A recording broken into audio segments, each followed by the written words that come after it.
Hi, girls, it's Miss Courtney, but guess what? Today is not going to be joke day. I'm actually going to read to you about a very strong, smart, and bold woman.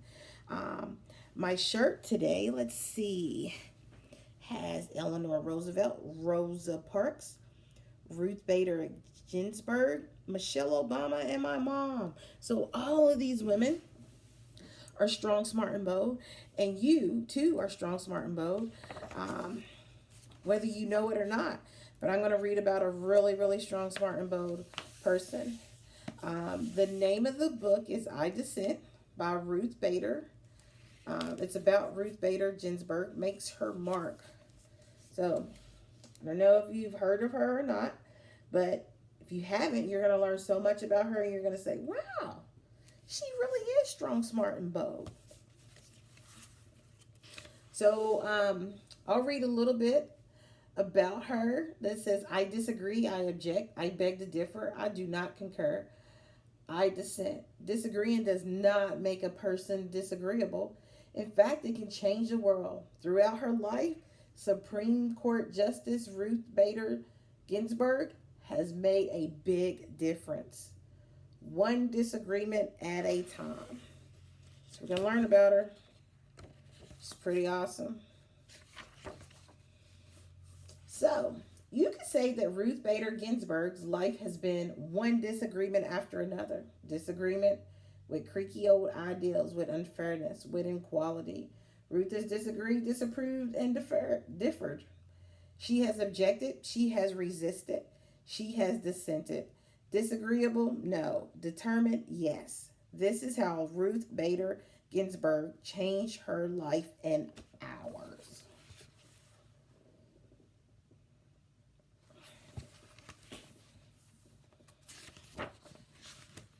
So in 1940, Little Ruth's neighborhood was vibrant with immigrants. People from Italy, Ireland, England, Poland, and Germany. Jews from Russia, like Ruth's father, Nathan Bader. People from different cultures with different holidays, foods, and traditions. But in all the families in Brooklyn, New York, and in families everywhere, one thing was the same. Boys were expected to grow up and go out in the world and do big things. Girls, girls were expected to find husbands. Ruth's mother disagreed. There's little Ruth.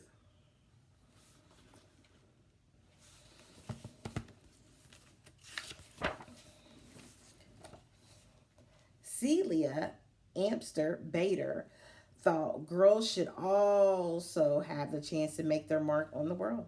So she took Ruth to the library. On the shelves were stories of girls and women who did big things. Ruth read about Nancy Drew, a girl detective. She discovered Amelia Earhart, daring aviator. She learned of Athena, goddess of Greek myths.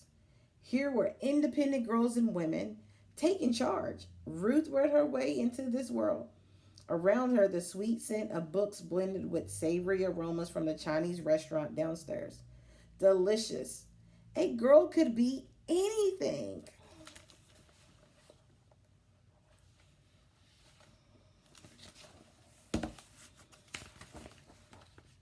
Sometimes Ruth and her parents took car trips out of the crowded city. As they drove past a hotel in Pennsylvania, Ruth saw a sign. No dogs or Jews allowed. This is how it was in those days. Hotels, restaurants, even entire neighborhoods announcing no Jews, no colored, no Mexicans, whites only. Not welcome, not allowed. Ruth and her family were Jewish. This was prejudice, pure and simple. Now it was Ruth's turn to disagree.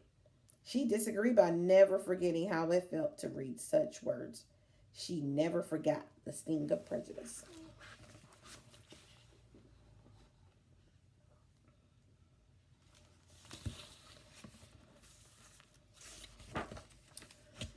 In elementary school, Ruth was excellent in some classes and less excellent in others. Her favorites were English, history, and gym, and those she did well. But then there was handwriting. Ruth was left handed. Back then, teachers told left handers they should try to write with their right hands. Ruth's right-handed penmanship was so bad she earned a D on her penmanship test. She cried. Then she protested. Ruth protested by writing with her left hand from that day forward, and it turned out she had quite nice handwriting. So at an early age, Ruth seen something she didn't like. She took charge and she made it right. So Ruth also had a little problem with sewing and cooking. These were her least favorite classes, but girls had to take them. Boys took shop where they worked with saws and other tools. Ruth objected. She wanted to take shop. She wanted to handle a saw. She didn't get what she wanted. It may have been unfair to girls and to boys, but Ruth was learning that sometimes life was just like that. Ruth loved music. She especially loved opera. In music class, she lifted her voice in song. This time it was Ruth's music teacher who objected gently. Ruth simply could not carry a tune. The teacher asked Ruth not to sing out loud in the chorus. Ruth kept on singing in the shower and in her dreams. She continued to adore opera too. So there's her, look at her cape and her singing. I wish I could sing. I probably sound like Ruth. So by the time Ruth was in high school, friends and teachers knew her as an outstanding student, baton twirler, cello player, and newspaper editor. As graduation approached, Ruth was chosen to make a speech at the ceremony, but she had been keeping a big secret. Her mother was terribly sick. The day before graduation, Celia Bader died. There was no agreeing with this. There was no disagreeing. This simply was. Ruth did not go to her graduation. She did not give her speech. Still, Ruth knew what her mother wanted. 3 months later, she left home to attend college.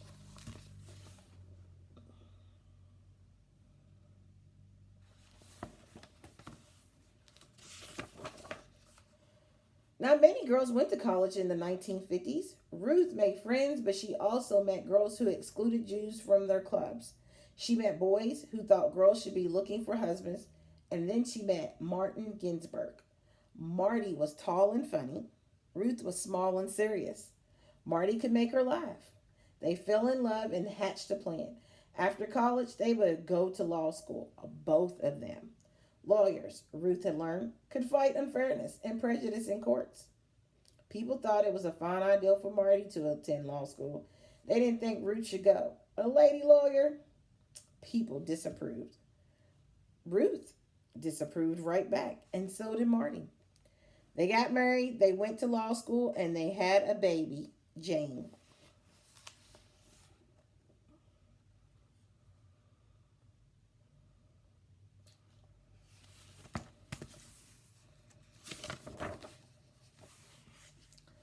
Ruth's law school class had a total of 9 women, just 9 women, and 500 men. She studied mightily and tied for first place in the class. And yet, at graduation time, no one would hire this brilliant new lawyer. Why not? She was a woman. Men didn't want to work with a woman. She was a mother. Men thought a mother wouldn't pay attention to work. She was Jewish. Many people were still prejudiced. 3 strikes against her, but Ruth was not out. She resisted and persisted. Finally, a judge hired her, and she worked like mad for him. After that one law school hired her, and then another. Ruth became one of the few female law professors in the whole country. And she did it with a new baby at home, James.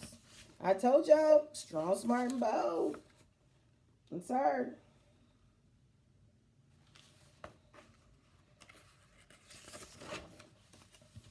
So Ruth had disagreed and worked her way into being a lawyer and a professor. But around her, other women were excluded from jobs. When they did get jobs, they earned less than men. They were kept out of important roles in courts and government. To make matters worse, the Supreme Court of the United States, the highest court in the land, approved all this. As one Supreme Court justice has written years before, the nature and property and delicacy which belongs to the female sex evidently unfits it for many of the occupations of civil life. In other words, women and girls were too shy and weak to do big things. Another Supreme Court opinion declared, woman has always been dependent upon man. Ruth really disagreed with this. They better leave Ruth alone. Let's see what she does about this. So Ruth went to the court to fight for equal treatment of women. The most important cases went to the Supreme Court. The first time she appeared there, Ruth was so nervous she thought she would be sick. But standing before the non-Supreme Court justices, Ruth imagined them as her students. She, Professor Ginsburg, needed to teach these students, who were all men, why a person's choice shouldn't be limited just because she was born a girl. Ruth wasn't only fighting for women. When women were excluded from the work world, men were excluded from home life. Why shouldn't a father stay home to care for his children and cook the meals? Why shouldn't his wife run a business? These were fresh ideals in the 1970s. Ruth did not win every case, but she won enough. With each victory, women and men and girls and boys enjoyed a little more equality. Thank you, Ruth. Her family. Sometimes Ruth and Marty's children received confused looks when they said that their mother argued cases in the Supreme Court and their father made family dinners. People found this strange. Ruth, Marty, Jane, and James did not concur. They kept on being the type of family they wanted to be, and dinners at the Ginsburg's home was delicious. Marty was a successful lawyer, but also a marvelous chef who had mastered the art of French cooking. Ruth, her family knew, had mastered the art of burnt pot roast. So she wasn't good at cooking, but that was okay. She was good at other things, so we can't be good at everything. Ruth's family became well known as a lawyer. So well known that President Jimmy Carter chose her to be a judge in Washington, D.C. Then Ruth became known as a first-rate judge, and President Clinton asked her to be a justice on the Supreme Court.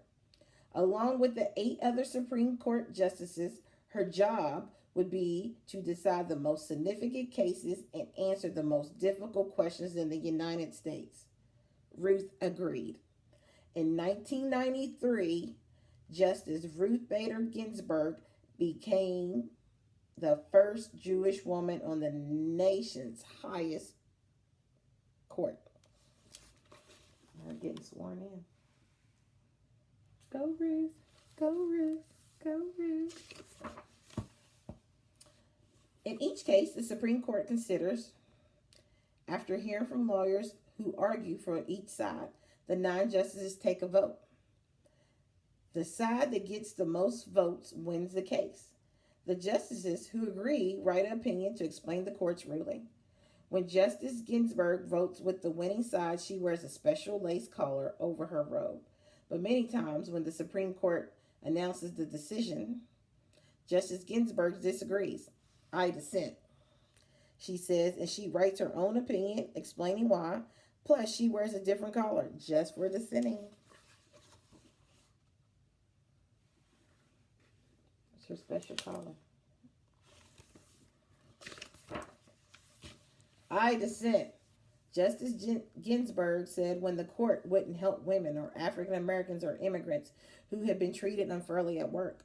I dissent when the court rejected a law meant to protect the right of all citizens to vote, no matter their skin color. I dissent when the court said no to schools that offered African Americans a better chance to go to college. Justice Ginsburg can be very convincing. In one dissent, She explained why the court was wrong to rule against women workers who were fighting to get paid the same as men. Congress and the president agreed with her and passed a law to undo the court's ruling.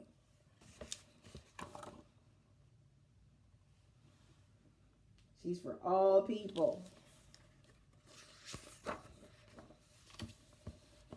So Justice Ginsburg has disagreed most often with the legal views of Justice Antoni Scalia. But they didn't just complain. I dissent. No, I dissent. They shared their conflicting ideals. Each pointed out weaknesses in the other's arguments, and after the opinions were written, the two justices had fun with each other. They didn't let disagreements about law get in the way of long friendship. They went parasailing in France, and they even rode an elephant in India.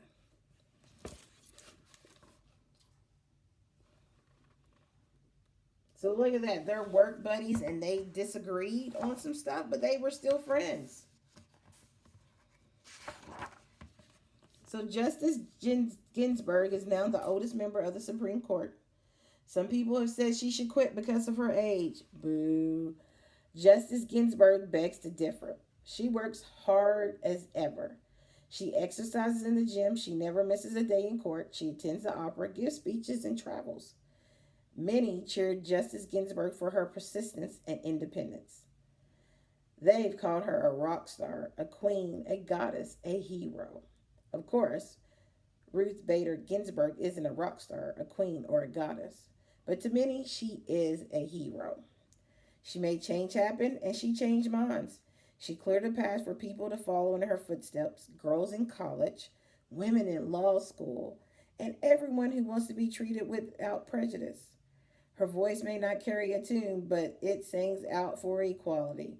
Step by step, she has made a difference, one disagreement after another. I told y'all, strong, smart, and bold. So that is the end about her. I told you, I hope you learned something that you didn't know, that just because people say you can't, you can. This lady right here proved it. Here's a quote from her. Fight for the things that you care about, but do it in a way that will lead others to join you. So she definitely was a leader, a strong, smart, and bold leader. There is a documentary that you can watch about her, RBG. So I hope you aspire to be just like her, doing stuff that maybe they said girls can't do, but girls can't do anything. We do know that. You can be attorneys, you can be astronauts, you can be judges, you can be pilots, you can be architects, anything that you want to be. So girls, I hope you enjoyed me reading about a strong, smart, and bold woman. I'll be back at a later time with my jokes, but I'll also be reading about other strong, smart, and bold women. Like I said, my shirt, Eleanor Roosevelt, Rosa Parks, Miss Ruth, Michelle Obama. You too are some strong, smart, and bold girls, and I hope you grow up to be strong, smart, and bold women. So tell me about a strong, smart, and bold woman that you admire. You can write it in the comments. You can call me on the phone. You can send it in a note. So we want to know, who do you think is strong, smart, and bold? And you may say yourself, and that's okay. So girls, it's been a pleasure. So until next time, I am signing off. Bye, girls.